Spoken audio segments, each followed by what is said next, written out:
Hello hello hello hello বন্ধুরা, সকলে কেমন আছো?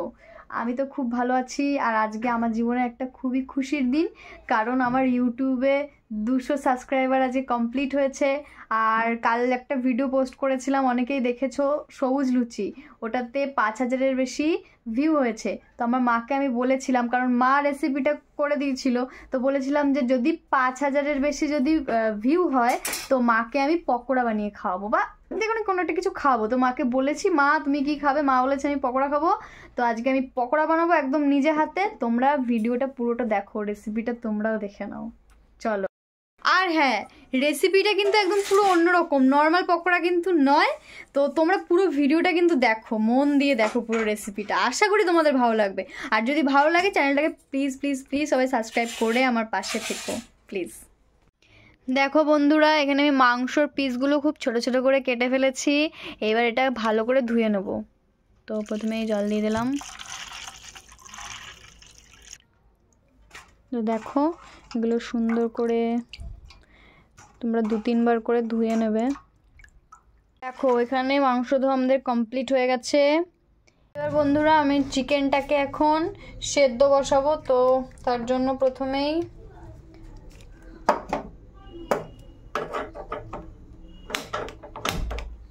গ্যাস জ্বালালাম, তারপরে চিকেনটাকে বসিয়ে দিলাম। তো এটা একটু সেদ্ধ হতে থাকুক কিছুক্ষণ। আর চিকেন সেদ্ধ বসিয়ে দিয়ে আমি এখানে পেঁয়াজ কুচি, আদা কুচি আর লঙ্কা কুচি করে ফেলেছি। তো দেখো বন্ধুরা, এখন আমাদের প্রায় চিকেনটা কিন্তু সেদ্ধ হয়ে গেছে। আর এবার এটাকে কিন্তু নামিয়ে ফেলবো। তো প্রথমে গ্যাসটা বন্ধ করে দিলাম,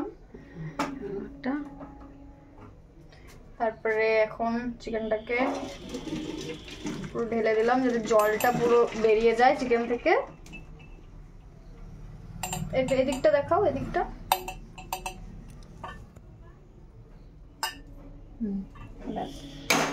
তো দেখো বন্ধুরা, আমরা একটা পাত্রে কিন্তু এখানে বেসন নিয়ে নিয়েছি। এই যে এই পেঁয়াজ কুচি, এটা পুরোটা দিয়ে দেবো। আদা কুচি, মানে মোটামুটি সব কিছুই দিয়ে দিলাম এখানে। বন্ধুরা, এখানে সসের প্যাকেটটা কাটলাম, আর এর মধ্যে কিন্তু সসটা পুরোটা দিয়ে দেবো।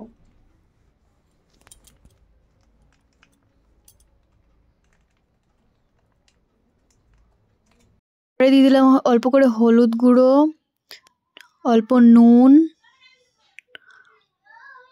আর একটু খাবার সোডা, অল্প, একদম সামান্য।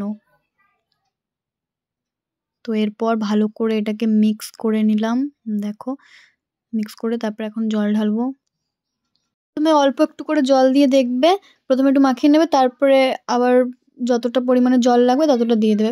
মানে যেরকম আর কি বেসন মাখা হয় সেরকমই তোমরা কিন্তু করে ফেলবে। তারপরে অল্প সামান্য একটুখানি চিনি দিয়ে দেবে। সেটা তোমরা প্রথমে যখন হলুদ নুন দিলে সেই সময়ও দিতে পারতে, আমি ভুলে গিয়েছিলাম, তো আমার মনে পড়লো এখন, তাই এখন দিয়ে দিলাম। এরপরে মাখা হয়ে গেলে বন্ধুরা, তোমরা কিন্তু মাংসর টুকরোগুলো দেখো দিয়ে দেবে। আমি মাংসর টুকরোগুলো কিন্তু সবকটা দিয়ে দিলাম। আর মাংসর টুকরোগুলো দিয়ে এগুলো বেসনটার সাথে পুরো ভালোভাবে মিক্স করে নিচ্ছে এখন। তারপরে দেখো, এখানে কিন্তু আমার বেসন মাখা একদম কমপ্লিট হয়ে গেছে মাংসর সাথে পুরো। এবার সবকিছু কমপ্লিট, সবকিছু এবার কমপ্লিট। এবার আমি ভাজবো। কি ভাজবো দেখো শেষ অবধি। জানিও না, রান্না সেরকম পারিও না, নিজেও জানি না কি রান্না যে হয়। বন্ধুরা, এখন কড়াই বসিয়ে দিয়েছি। এবার কড়াইটা একটুখানি গরম হোক। দেখো এবার হচ্ছে তেল ঢেলে দিলাম। আর তেলটা কিন্তু সাদা তেল হবে, হ্যাঁ। তো সাদা তেল দিয়ে দিলাম। দেখো বন্ধুরা, কড়াইয়ের তেল কিন্তু এখানে গরম হয়ে গেছে, দেখতেই পাচ্ছ ধোয়া উঠছে। তারপরে ওই চিকেন মাখা বেসনটা কিন্তু তোমরা অল্প অল্প করে নিয়ে তেলের মধ্যে ছেড়ে দেবে। দেখো আমি আস্তে আস্তে তেলের মধ্যে ছেড়ে দিচ্ছি, খুব সাবধানে ছাড়বে। ভাজা কিন্তু হয়ে গেছে। আর দেখো এখানে এটা আমি কি বানিয়েছি, পকোড়া তো হয়নি, এটার নাম দেওয়া যাবে চিকেন বড়া। চলো, আমি চিকেন বড়া বানিয়েছি। এবার এটা মাকে দিই, দেখি মা কি বলে খেয়ে। চলো তাড়াতাড়ি। দেখো, এটা তুমি আমাকে বলেছো পকোড়া বানাতে, আর এটা দেখো আমি কি বানিয়েছি, বড়া হয়েছে, চিকেন বড়া। তো তুমি হ্যাঁ খেয়ে বলো যে তোমার কেমন লাগলো।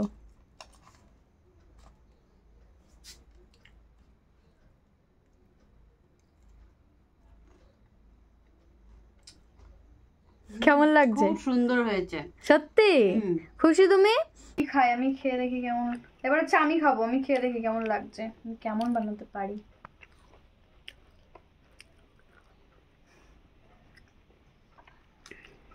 দারুণ দারুণ। আমি ভাবছিলাম যে মা মানে মিথ্যে কথা বলছে আমাকে সান্ত্বনা দেওয়ার জন্য, কিন্তু দারুণ গাইস। আমি তো এত সুন্দর রান্না পারিও না, কিন্তু অসম লাগছে। এখন তোমাদের দেখাই কটা বাজে, আমি কখন থেকে করছি দেখাই তোমাদের। দেখতে পাচ্ছ এখন বাজে 10টা 13। আমি সেই পড়িয়ে এসেছি 9টা, তখন থেকে আমি এসব করছি মাকে খুশি করার জন্য। তোমাদের যদি রেসিপিটা ভালো লাগে অবশ্যই চ্যানেলটাকে সাবস্ক্রাইব করে দিও, আর এই ভিডিওটা যদি 500টা লাইক করে দাও তাহলে আমি আবারও মায়ের জন্য তোমাদের জন্য আরেক নতুন রেসিপি বানাবো।